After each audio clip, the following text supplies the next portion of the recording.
Friends, welcome back to our channel. ఈరోజు మన recipe వచ్చేసి బెండకాయ టమాటా 2-3 మినిట్స్లో ఎలా చేయాలో ఒక కొత్తగా ఎలా చేయాలో చూపెడతాను, చూడండి.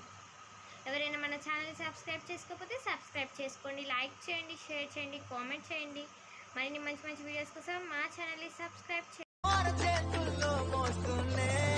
పచ్చిమిర్చి, కరివేపాకు, ఎల్లిపాయలు, జీలకర్ర తీసుకొని ఫ్రై చేసుకున్నాక ఆనియన్స్ని ఫ్రై చేసుకోవాలి. తర్వాత బెండకాయలను కూడా ఫ్రై చేసుకోవాలి.